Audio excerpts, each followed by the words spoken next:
Welcome to the Bare Metal Cybersecurity Plus podcast. This series helps you prepare for the CompTIA Security Plus exam with focused explanations and practical context. For a companion study guide, check out the Achieve CompTIA Security Plus 701 Exam Success by Dr. Jason Edwards. It is the most concise and complete Security Plus guide on the market, built for busy professionals who want to pass the exam fast and on their first try. You can find this book and others at cyberauthor.me. In this episode, we are going to examine the key attributes and capabilities that help define threat actors. Not all attackers operate the same way or pose the same level of danger. Their location, funding, and technical skill all influence how they approach targets and how defenders must respond. Understanding these characteristics will help you better analyze threats and choose the right defensive strategies. Let's start with internal versus external actors. An internal actor is someone who already has authorized access to the organization. This could be an employee, contractor, or business partner. Because they already operate within the trusted environment, they can access systems and data without raising immediate suspicion. Internal actors may act maliciously or may unintentionally cause harm through negligence. In contrast, an external actor is someone outside the organization who has no authorized access. This includes cybercriminals, hacktivists, nation-state attackers, and other outsiders attempting to gain unauthorized entry through phishing, malware, or network exploitation. External actors typically must bypass perimeter defenses and authentication systems to reach their targets.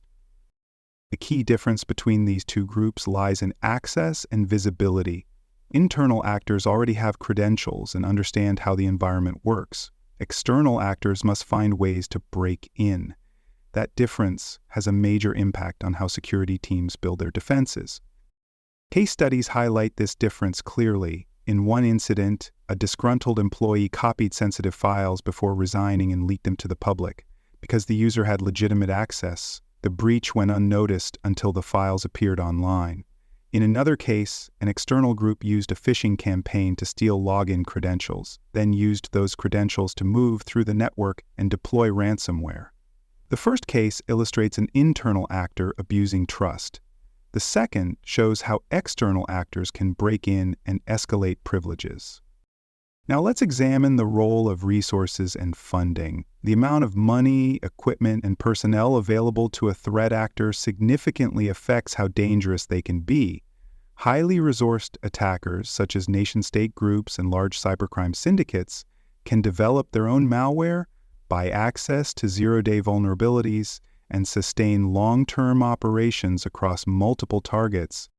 These attackers can afford to conduct detailed reconnaissance, build custom exploits, and test their tools against known security controls. Their attacks are often well-planned, stealthy, and hard to detect.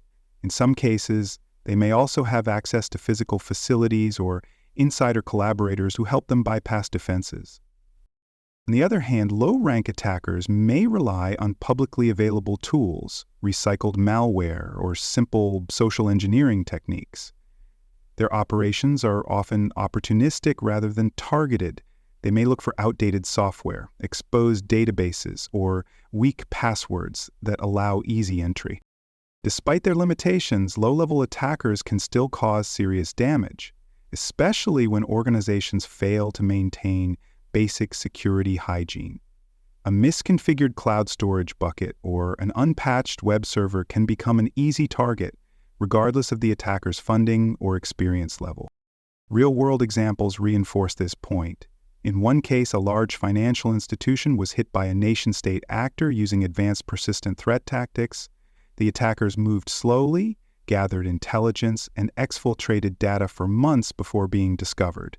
In another case, a small e-commerce site was breached by a lone attacker using a known vulnerability and a publicly available exploit script. Both incidents caused data loss and downtime, but the first required months of investigation, while the second could have been prevented with a simple patch. Finally, let's explore levels of sophistication and capability. A low sophistication attacker may rely on brute force password attempts, phishing emails, or web scans to find and exploit common vulnerabilities. These attackers often use point-and-click tools that require little technical knowledge. At the mid-level, attackers may demonstrate some ability to customize their tools, evade detection, or exploit less obvious weaknesses. They might chain vulnerabilities together, use obfuscation techniques, or conduct basic social engineering over phone calls or chat messages. Highly sophisticated attackers take things even further. They use advanced techniques like memory injection, zero-day exploitation, encrypted command and control channels, and lateral movement across segmented networks. These attackers often research their targets extensively, using open-source intelligence and insider knowledge to craft precise, hard-to-detect attacks. The sophistication level of an attacker affects how you plan your defense. For low-level threats, strong password policies, patch management, and basic awareness training may be enough. For mid-level threats, you'll need network segmentation, endpoint detection, and behavioral monitoring. And for high-level threats, you'll need threat hunting teams, advanced intrusion detection systems, and coordinated incident response procedures. Practical scenarios illustrate this well. Suppose an attacker is using automated scripts to scan for open ports on random web servers.